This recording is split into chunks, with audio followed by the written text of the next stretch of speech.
Muy buenos días. Esta semana estoy comenzando todos los días igual, presentando la nueva guía devocional. Aquellos que me seguís, tened un poquito de paciencia. Queremos que los que hoy escuchan por primera vez, tal vez esta semana, sepan que tenemos una nueva guía devocional que la enviamos gratuitamente en PDF, que la deben solicitar al correo electrónico de la iglesia o al WhatsApp telefónico, y entonces con todo gusto os la haremos llegar. Para quienes preguntan por su valor, es gratuita.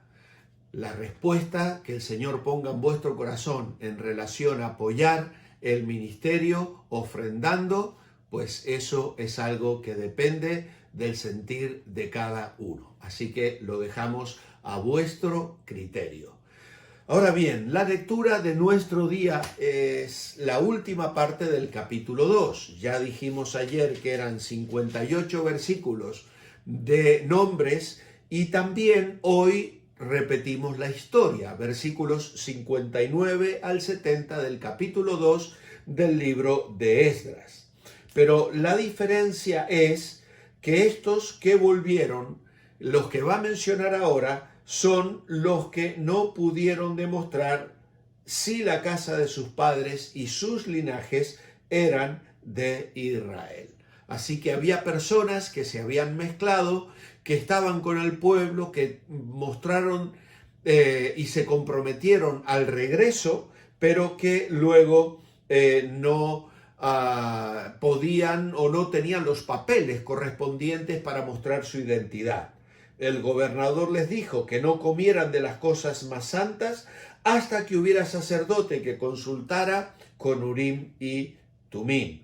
Se nos dan los cifras de la cantidad de personas, los nombres de algunos jefes de las casas paternas, y termina diciendo los sacerdotes, los levitas, los del pueblo, los cantores, los porteros y los sirvientes del templo habitaron en sus ciudades.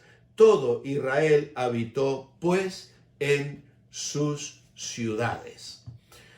Como comentario, hoy en nuestra guía devocional decimos lo siguiente. Al repasar esta lista, nos encontramos con sacerdotes, levitas, cantores, porteros, sirvientes y los siervos de Salomón. David había dividido el sacerdocio en 24 órdenes, pero aquí solo aparecen mencionadas 4 de ellas, y lo mismo sucede con los levitas. La escasa presencia de sacerdotes y levitas en comparación con las cantidades en tiempos de David nos hace pensar en cuánto se perdió por culpa del pecado y la disciplina que el pueblo de Dios tuvo que sufrir. Esto, sin duda, es algo en lo que debemos reflexionar. Dios disciplina el pecado, nunca da excusas al pecado. El pecado es algo serio, tiene consecuencias, incluso en la vida del creyente. Es cierto que Cristo pagó por nuestros pecados en la cruz del Calvario, pero si pecamos voluntariamente, tenemos que asumir responsabilidades, no para condenación, pero sí para santificación. Y en ese sentido debemos ser cautos, prudentes, vivir en el temor de Dios. Para las nuevas generaciones, abandonar la ciudad y los nuevos modos de vida aprendidos en Babilonia y dejar atrás amistades y hábitos para ir a reconstruir una ciudad que había sido destruida varias décadas atrás, era un desafío difícil de asumir, porque el pecado tiene duras consecuencias. Pero por otro lado, vemos cómo Dios mueve el corazón de muchas personas para venir a trabajar en sus oficios en torno a la adoración. Lo más importante era la vida espiritual de la nación que retornaba. Y aunque pocos en comparación serían suficientes para las necesidades del templo que iban a reconstruir, cada uno somos importantes para Dios en nuestro lugar. Y esto en sí mismo ya es una lección sumamente importante. Ayer en nuestra meditación hicimos un repaso del primer punto del mensaje del domingo de Germán. Hoy vamos a considerar el segundo punto de su mensaje, que abarcó todo el capítulo 2 de Esdras. Y él decía lo siguiente: personas dispuestas, personas dispuestas. Dios abre la puerta. No podían cantar en tierra extraña para tener una idea más clara de esta expresión que surge del Salmo 137. Vamos hoy a mirarla por un momento. Dice allí: junto a los ríos de Babilonia, allí nos sentábamos y aún llorábamos, acordándonos de Sión. Sobre los sauces, en medio de ella, colgamos nuestras arpas. Y los que nos habían llevado cautivos nos pedían que cantásemos. Y los que nos habían desolado nos pedían alegría, diciendo: cantadnos algunos de los cánticos de Sión. Este es un salmo de lamento. Este es un salmo que describe la situación de los cautivos en Babilonia. Aunque allí se habían establecido, habían edificado sus familias, sus trabajos, participaban de la sociedad, ahora esa sociedad que les rodea les dice: ahora sois babilonios. Eso es un poco el sentir del versículo 3 en el Salmo 137. Nos habían llevado cautivos y nos pedían que cantásemos. Los que nos habían desolado nos pedían alegría. Es decir, olvidad vuestro pasado, olvidad vuestra historia, que traed al presente vuestra experiencia con Dios. Aquí podéis mostrar alegría en vuestros cantares.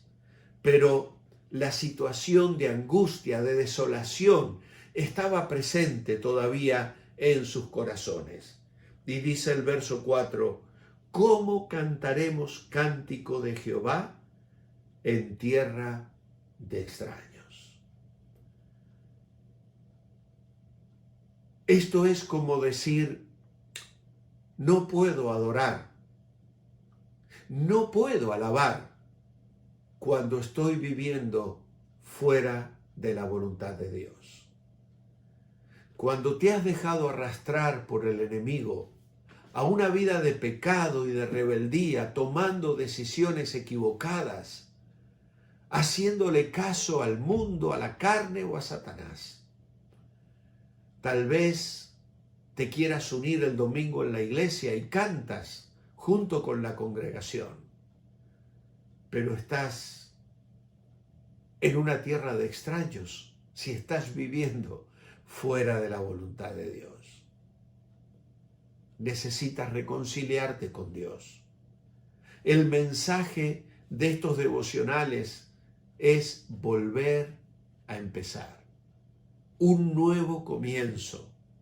Dios obra maravillas. Un nuevo despertar, llamó Germán a su mensaje.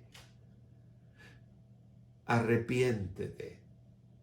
Busca volver a la voluntad de Dios. ¿Cómo cantaremos cántico de Jehová en tierra de extraños? ¿Cómo cantaremos cánticos del Señor si en la vida práctica estoy viviendo fuera de su voluntad?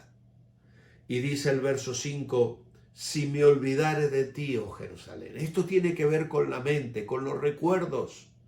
No olvides lo que Dios ha hecho por ti. No olvides la fe que un día abrazaste en tu experiencia personal. Si me olvidare de ti, oh Jerusalén. Esto nos habla de una expresión personal, íntima, y dice: pierda mi diestra su destreza. La mano derecha, la diestra, nos habla de servicio, nos habla de utilidad, nos habla de productividad. La mayoría de las personas, aunque algunas son zurdas, ¿no?, pero la mayoría de las personas, cuando hablamos de la diestra, estamos hablando del trabajo, de la habilidad de hacer cosas, de la capacidad de escribir, de movilizarnos, de respuesta. Vuelve al Señor. Eres útil para Él. Puedes hacer muchas cosas para su gloria. Y luego agrega, mi lengua se pegue a mi paladar, si de ti no me acordare, si no enalteciere a Jerusalén como preferente asunto de mi alegría. Y ahí está la actitud del corazón. El resto del Salmo no lo voy a comentar, es muy duro, pero quiero solo señalar que es una oración dicha al Señor. Él desea el mal de aquellos que le hicieron mal, pero no va a tomar Él en sus manos la venganza. Es la expresión de un corazón quebrantado y dolido por el daño que los enemigos le han hecho. Como nos decía Germán, no todos volvieron. Unas 50.000 personas vuelven, pero se estima que bajo aquel imperio vivían 1 millón de judíos. No todos quisieron volver, quizá por comodidad, por bienes materiales, por posición social, dejar lo desconocido y lanzarse a una aventura incierta. Bueno, nunca hay una respuesta unánime, pero Dios obra con pocos para que se vea que el poder es suyo. Dios toca el corazón. Es Él el que mueve al pueblo para dar una respuesta hacia su voluntad. Mi oración escrita esta mañana es, amado Padre, gracias por usar personas, mover corazones y expresarles en una forma tan tierna y personal que les amas y tienes planes para cada uno. Da significado y propósito a nuestras vidas. No hay nada más grato que conocerte y confiar en ti. En tu nombre, amén. Que Dios añada su bendición a nuestras vidas mientras nosotros nos esforzamos en mantenernos bendecibles. Hasta mañana.